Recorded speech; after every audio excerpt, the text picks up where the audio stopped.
comenzar primero con caso clínico. Este es un reporte de caso de un niño de 9 años, masculino, y su motivo principal de consulta es de que padece epistaxis de manera muy recurrente. Menciona que este paciente consulta ya al servicio de urgencia en episodios recurrentes, refiere haber tenido ya 10 episodios de epistaxis hace 3 meses, cada uno autolimitado con una duración de 10 minutos. La epistaxis ha sido recurrente sin que haya sido provocado por un traumatismo. Más adelante en la revisión teórica vamos a ver que la principal causa de epistaxis en pediatría es que por un trauma o que el niño se rasque y sangre, y unilateral. La epistaxis ha sido recurrente sin algún otro factor externo evidente. Un mes antes fue diagnosticado con anemia ferropénica, con tratamiento médico en curso, y acude a urgencias por un nuevo episodio, ¿ya?, de epistaxis activa, que fue difícil de controlar en domicilio. Estos fueron los signos vitales, sin alguna alteración hemodinámica, y el escenario clínico en urgencias fue que el paciente llegó con un sangrado activo y validez mucocutánea que se pudo observar. En ese examen físico que pudieron hacer, bueno, una epistaxis activa sin un punto de sangrado evidente en rhinoscopía anterior. Bueno, eso ya no fue en urgencias, fue en hospitalización, cuando ya pudieron, o ya le hicieron con la rhinoscopía. Y ese es otro punto. Cuando hablamos de epistaxis, principalmente es una afección en lo que es anterior, más frecuente que posterior, dado por el resto de Heshelton, ¿no?, en el tabique. Entonces, aparte de eso, en la exploración física tiene una adenopatía laterocervical izquierda de 2x2, dura, móvil y dolorosa, y no adherida a planos profundos. Entonces es algo muy inusual. No es una epistaxis recurrente, se le agregan adenopatías, y también tiene adenopatías submandibulares y cervicales. Y como primera medida en urgencias, lo que se realizó es controlar el sangrado mediante un taponamiento anterior. Entonces, hasta lo que vamos ahora, vemos que no es algo clásico. Vemos que es un niño que ya tiene varios episodios de epistaxis, que eso también le ha dado ya consecuencias como que esté padeciendo ya de una anemia. Además, se presenta con unas adenopatías dolorosas. Entonces, por el momento, ya vamos enfocando nuestro cuadro a algo más, podría ser, ya a veces cuando nos hablan de adenopatías, algo más maligno, ¿no? Entonces, siéntate. Además no se mencionó, pero también había como una obstrucción de la vía nasal. Así. En la evolución, como ya sabemos, tenía una anemia ferropénica.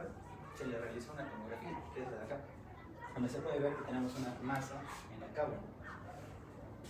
En la endoscopía nasal se pudo observar esta masa rinofaringea en la pared posterior superior, o sea, en la parte de la nasofaringea, y sangrante, por lo cual lo que se procedió a hacer es cauterizar para que deje de sangrar y tomar la biopsia, en el cual nos salió un carcinoma indiferenciado de cábula, y después fue remitido a oncología.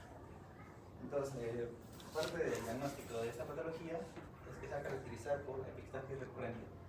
Como es nasofaringea, generalmente es en la parte posterior.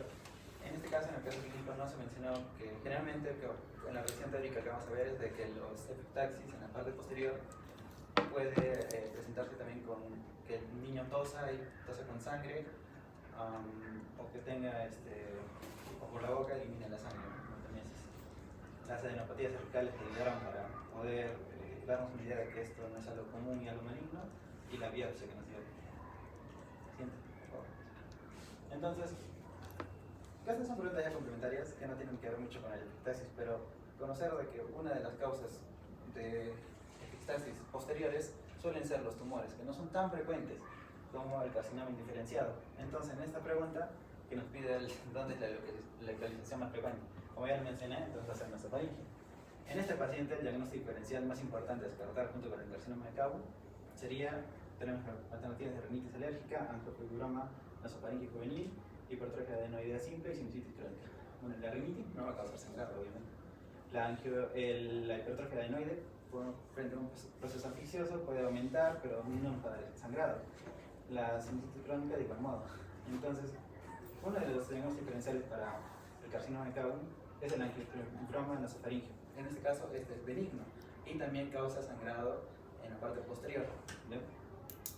¿Y cuál ha sido el método diagnóstico definitivo en este caso? Bueno, ha sido La tomografía, más que todo para darnos una idea de dónde está, ¿no? La ubicación, la resonancia, por si sería más que todo para evaluar si hay extensión o metástasis. Mencionar de que más frecuentemente este cáncer hace metástasis vía hematógeno, sangre. La ecografía cervical, más que todo solo para evaluar las adenopatías, y lo principal sería la endoscopía nasal con la biopsia. Regresa a ver la tomografía y muéstranos la lesión. ¿Están de acuerdo?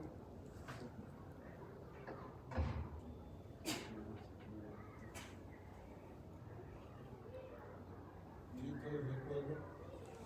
¿Dónde se ubica el cabo? ¿Qué está señalando ahí?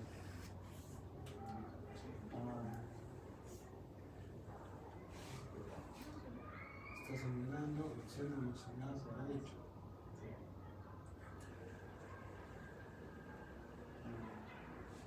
¿Dónde se ubica el cabo? En parte de la En la esofagia. ¿Dónde está la esofagia? Así es, toda esa masa grandota que está señalando, hay una masa delante de la vértebra. Hay una masa circular grandota. Esa es el estudio.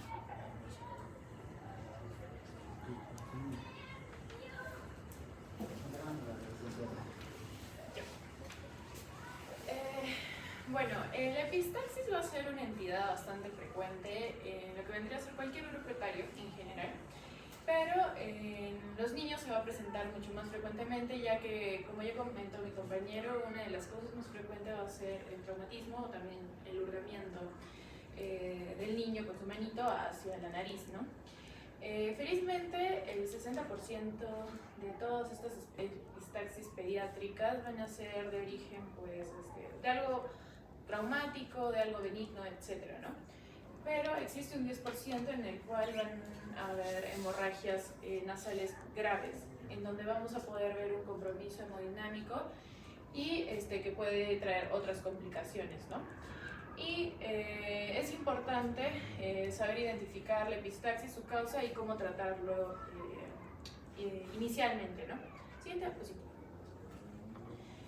Se dice que hasta el 75% de los niños tienen al menos un episodio de infancia, por eso mismo es que es tan frecuente esta entidad, ¿no? La edad media va a ser de 5 a 9 años, por lo mismo que los niños hacen uso de sus manos bastante, son muy curiosos y a veces se meten cosas a la nariz, o sus dedos, o a veces se pueden golpear, y por eso esta entidad es tan frecuente, ¿no? También. Se dice que predomina más en varones, se da frecuentemente en verano por posiblemente también lo de que es la vasodilatación y esto va a llevar a un sangrado, aunque también he leído que se puede dar en invierno y en otoño. La mayoría de los episodios van a ser autolimitados y de origen anterior, 73-84% van a ser unilaterales y van a durar menos de 5 minutos.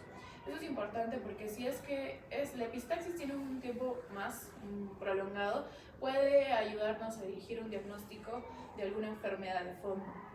El 6.9 requiere intervención médica y los lactantes es sumamente extraño la epistaxis, por lo mismo de que los lactantes son bien observados por los padres, se les tiene mucho cuidado. Los lactantes no tienen esa misma forma o esa motricidad como la que tiene un niño de 5 años, ¿no? Entonces, el lactante tal vez no se vaya a meter tanto los dedos a la nariz ni cosas a la nariz, ¿no? Siguiente diapositiva.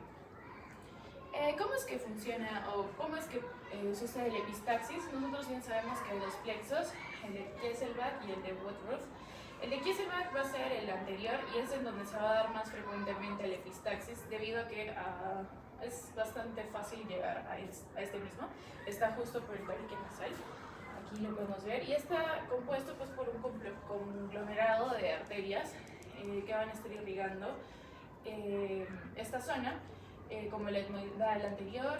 También tenemos la labial superior, la esfena palatina y la palatina con su rama septal. Y bueno, el plexo de Woodruff está más por la arteria faríngea y también por lo que es la arteria esfenopalatina. Siguiente diapositiva, por favor. Y bueno, acá es un cuadro resumen. Como ya les dije, la epistaxis anterior va a ser más frecuente que la posterior.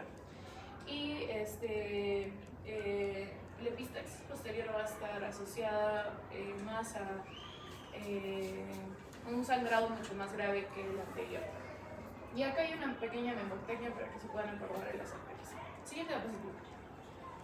En lo que es la etiología, básicamente están las causas locales que se van a dar en la misma nariz y también están las causas sistémicas, que hay enfermedades de fondo que pueden causar este sangrado. Dentro de las causas locales tenemos lo mismo el trauma, que es hurgarse la nariz y el cuerpo extraño. Hurgarse la nariz se presenta, pues es la causa más importante en edad pediátrica. Existen otros como el trauma facial, contuso o penetrante y el maltrato infantil. Entonces, si viene un niño con epistaxis, también es bueno tal vez indagar un poco sobre eso y ver, relacionarlo con el examen físico. Puede ser postoperatorio, intubación nasotraqueal, colocación de sondas y oxígeno alto flujo, por lo mismo que puede resecar la mucosa y se puede sacar. Como dije, irritación de la mucosa, el aire seco, irritantes o drogas, infecciones de las vías respiratorias y una infección localizada de piel o tejido blanco. Diferentes colonizaciones de bacterias. Anatómicas, desviación del tabique, tumores, como ya vimos en el caso clínico, como el CABU. Pueden haber hemangiomas, bastante común en los niños. El angiofibroma nasofaríngeo juvenil, que este es benigno, como ya se nombró, y es el más frecuente. Y dentro de los malignos están el radiosarcoma y el carcinoma nasofaríngeo.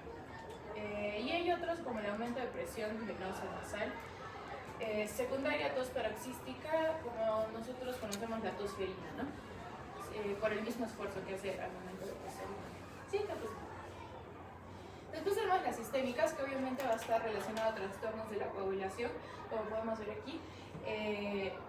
La enfermedad de Rett-Weber, que básicamente van a ser una enfermedad relacionada a telangiectasias en la nariz, púrpuras, hemofilia, más que todo la hemofilia también está bastante relacionada, y bueno, lupus, síndrome antifosfolipídico, etc.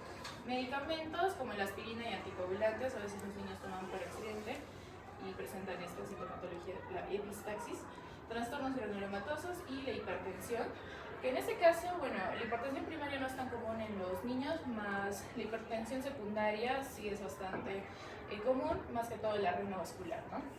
Y el aumento de la presión venosa, que a veces los niños hacen esfuerzo, etcétera, y se rompen esos vasos en el pecho de quizá. Sí, creo que sí. Y bueno, quería recalcar lo de las epistaxis recurrentes, pueden estar relacionadas a trastornos de la coagulación, a las telangiectasias hemorrágicas que les hablé, el síndrome de Rett, el carcinoma nasofaríngeo y pseudoneurismas postraumáticos. Siguiente diapositiva. Entonces, es importante nosotros hacer una buena anamnesis y hacer preguntas pues directas y guiando nuestro diagnóstico. Puse estas preguntas para que se nos hiciera más fácil llegar a la causa de la epistaxis.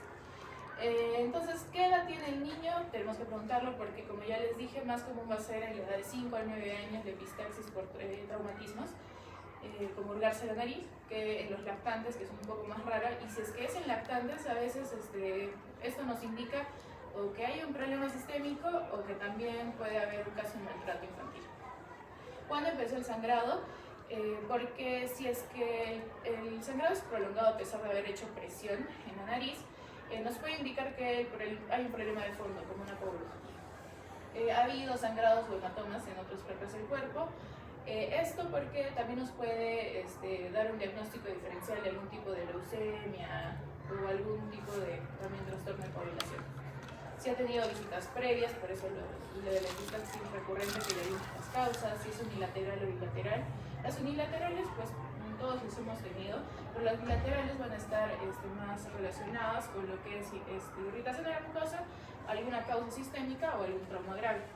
¿Cuánta sangre se ha perdido? Es importante porque puede haber un compromiso hemodinámico. Y nuestra forma de actuar va a ser diferente cuando llegue el niño. ¿Y qué medidas se tomaron para detener el sangrado? A veces las mamás les dicen que pongan la cabeza para atrás y eso hace que a veces se aspire la sangre o haya coágulos y bueno, puede alterar al final nuestro diagnóstico. Siguiente diapositiva. Si es que ya ha habido algún antecedente de trauma, esto nos va a decir que básicamente solo fue por hurgamiento, antecedentes de congestión, secreción o obstrucción, por algún tipo de infección respiratoria o cuerpo extraño, que también es bastante común en niños. Si es que ha habido algún antecedente de cirugía nasal, también puede ser una causa que tenemos que descartar. Y si es que hay otros síntomas asociados, si es que hay adenopatías, igual petequias, etcétera, porque nos puede indicar otra cosa. Siguiente diapositiva. Entonces, lo primero que tenemos que evaluar en el paciente que viene con epistaxis es cómo está hemodinámicamente. Tenemos que tomarle sus signos vitales. La frecuencia cardíaca, la presión arterial es bastante importante, el compromiso respiratorio, si es que hay validez, petequias, por lo mismo que nos puede orientar a otra patología relacionada, como las leucemias, coagulopatías, trastornos hemorrágicos, etc. Revisar la orofaringe porque esto nos va a indicar si es que tal vez se trata de un sangrado posterior, ¿no? Hallazgos específicos como telangiectasias, hemangiomas nos guían a un diagnóstico más claro y específico. Si ha habido un trauma facial, el abuso. Y bueno, siguiente diapositiva. Y en la exploración física. En cuanto a la presión arterial, estamos hablando de paciente. Hay una presión arterial de un niño de 2 años que un adolescente de 12 años. Claro. ¿Qué detalle tenemos que fijarnos? O sea, en las desviaciones están las edades y la presión de cada uno. ¿Qué más? En cuanto a procedimiento. En cuanto a procedimiento, no los valores. ¿Procedimiento? ¿Presión arterial? Para todos, ¿sí? O sea, ¿cómo tomarlo y la presión arterial? Sí, o sea, es diferente el tamaño de... Es el tamaño del brazalete, ¿cierto? ¿Cómo identificas el tamaño del brazalete adecuado? El diámetro del brazo. El diámetro del brazo, a nivel de 13 metros, Sí. en centímetros.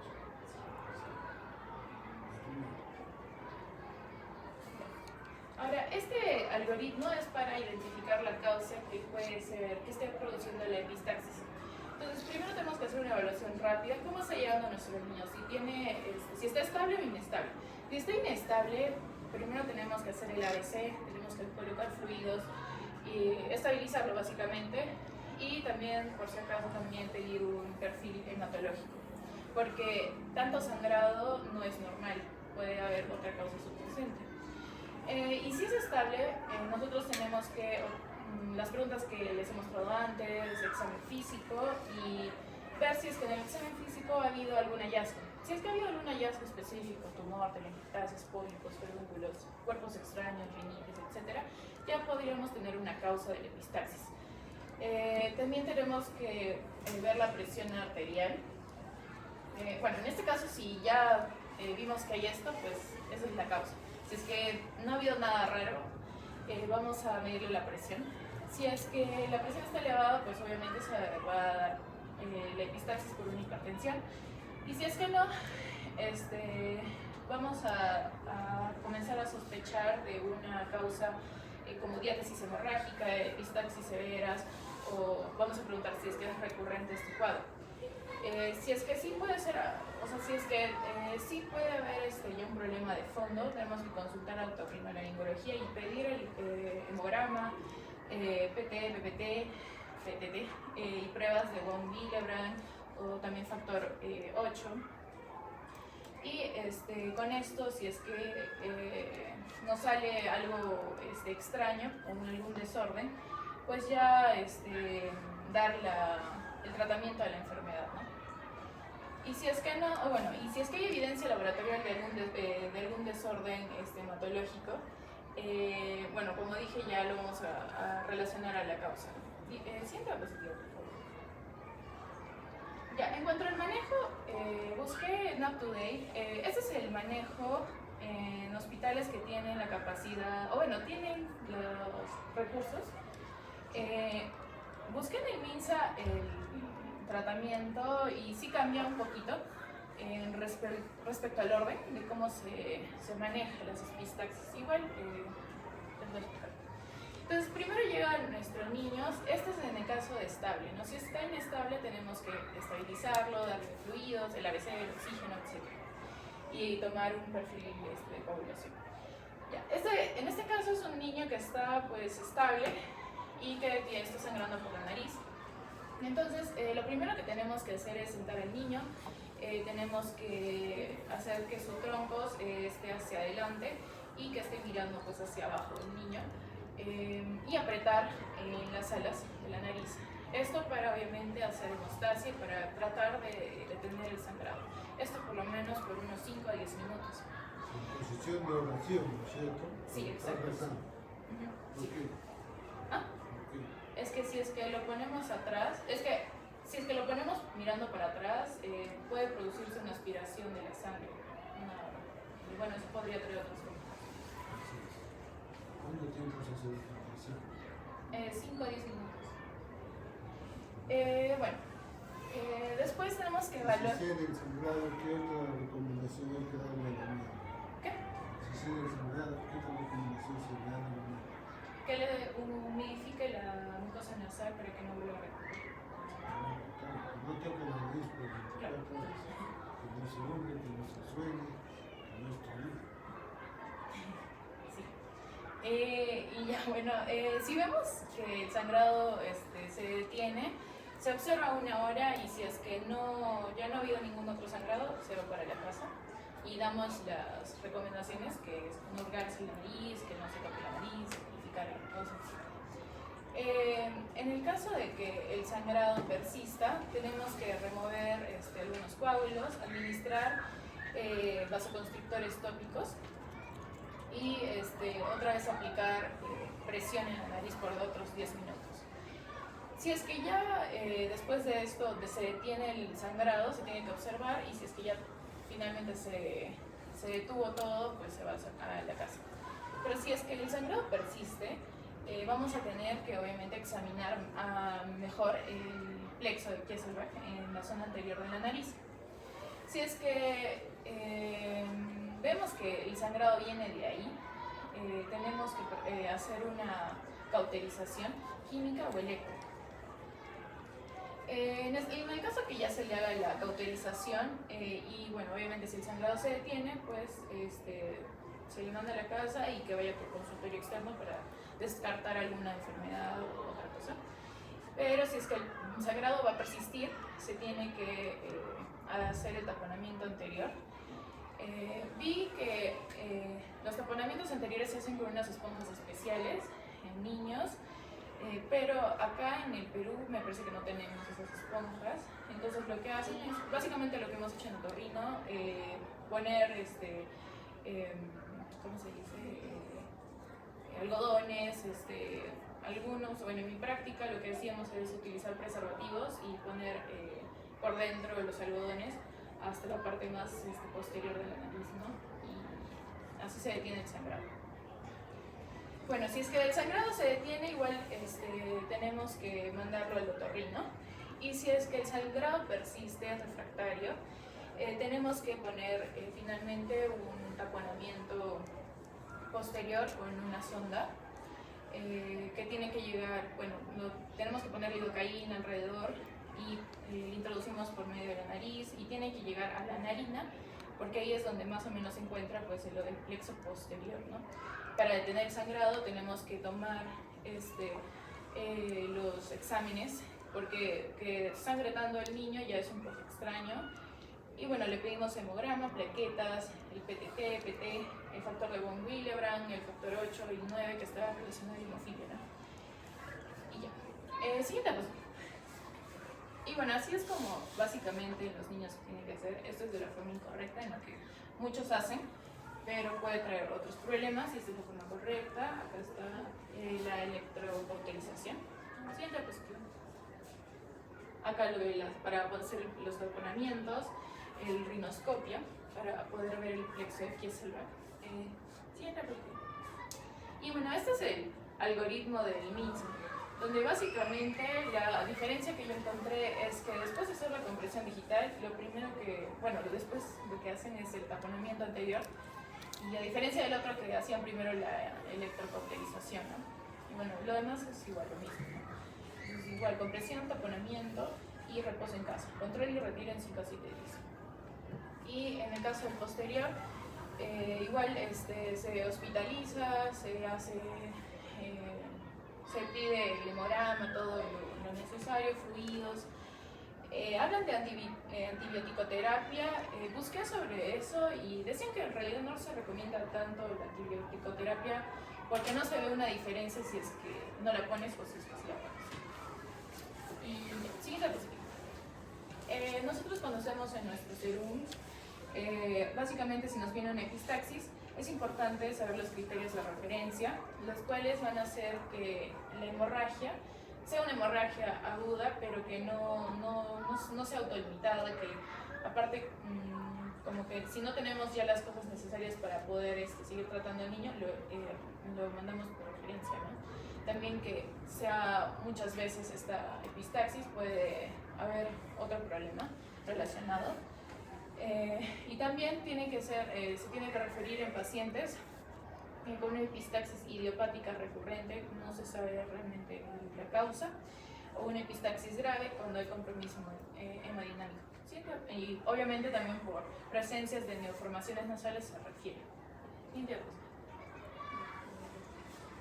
Ya vamos a pasar con los casos clínicos. Una pregunta. Además del otorrino laringólogo, ¿qué otras especialidades tiene el local en el manejo de epistaxis? Hematología también. Vamos a continuar con los últimos casos clínicos pequeños. Tenemos un niño de 9 años que tuvo emergencias por una epistaxis unilateral de 20 minutos de duración, no hay antecedentes de trauma ni fiebre ni uso de fármacos.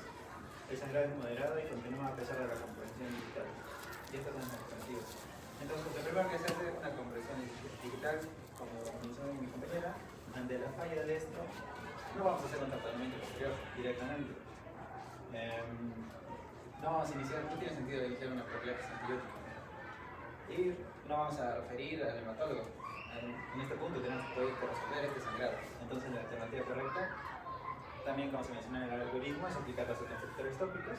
Si no, ya podemos hacer y una cauterización química por nitrato de plata también.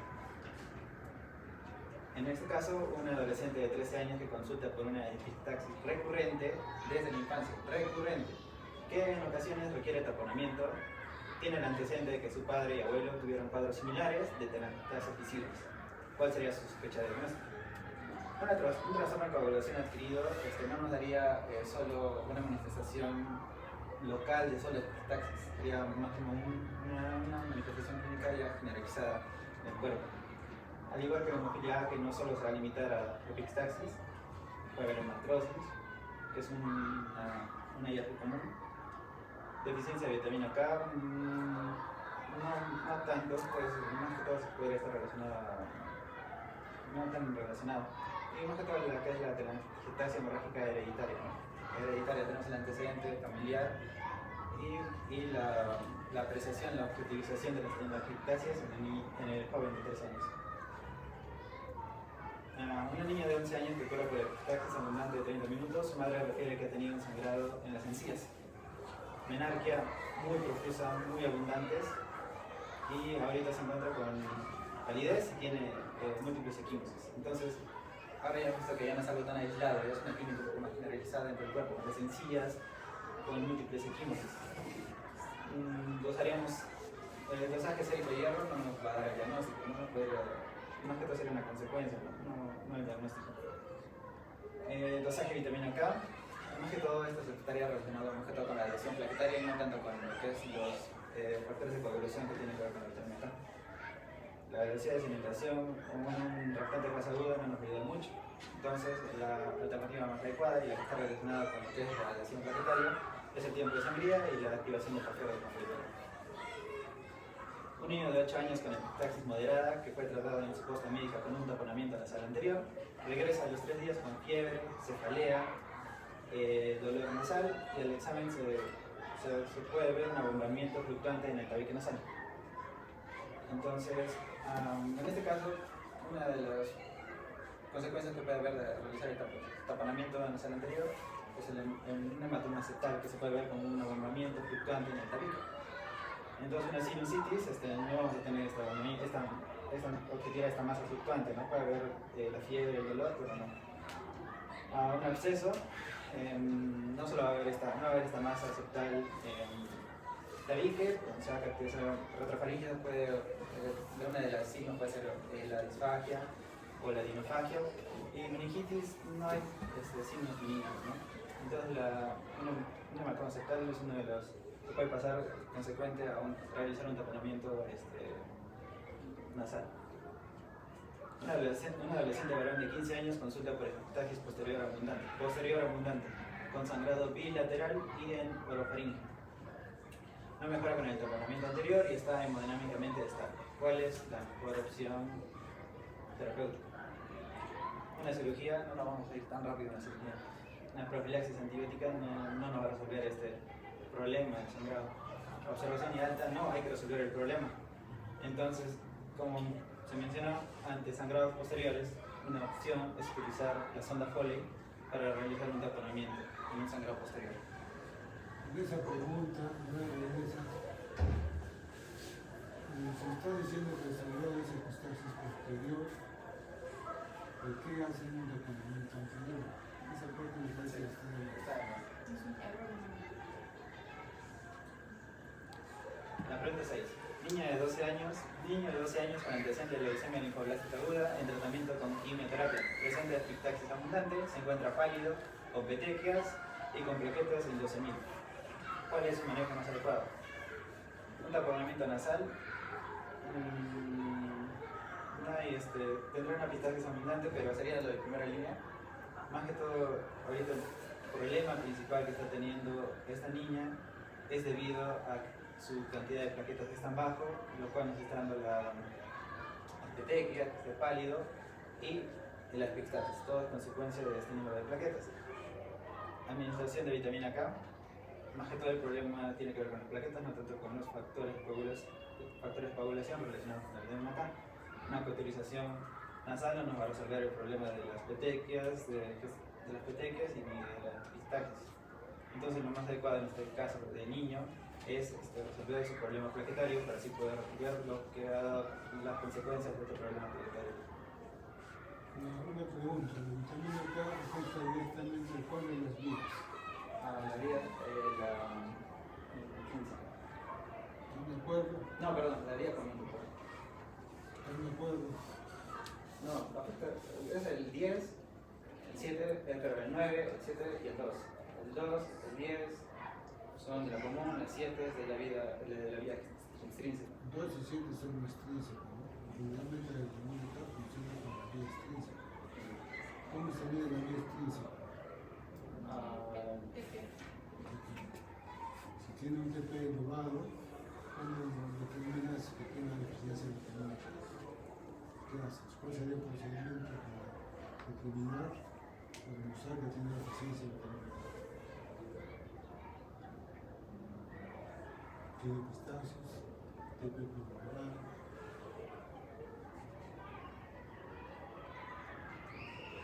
todos. O sea, ¿por qué? ¿Cómo? ¿Cómo demuestran que tiene una deficiencia de vitamina K? Pero no tendríamos por la clínica, o por el anclaje de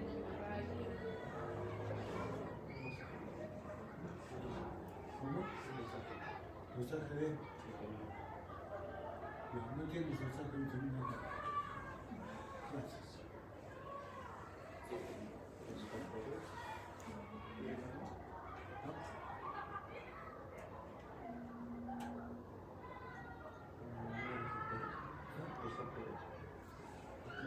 Se hace un ensayo terapéutico.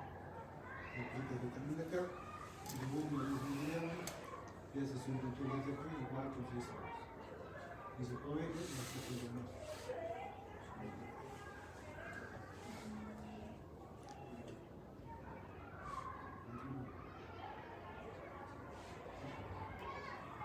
Bueno, y el último es un niño de 7 años tratado de emergencia de epistaxis anterior, controlado con la utilización de nitrato de plata.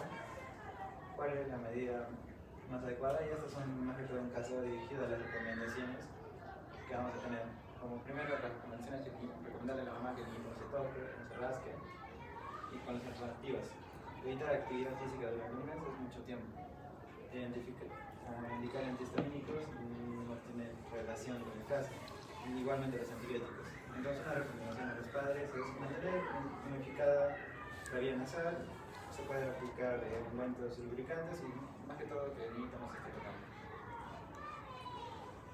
Además, recordemos que los antihistamínicos también podrían, con un efecto colateral, causar epistaxis.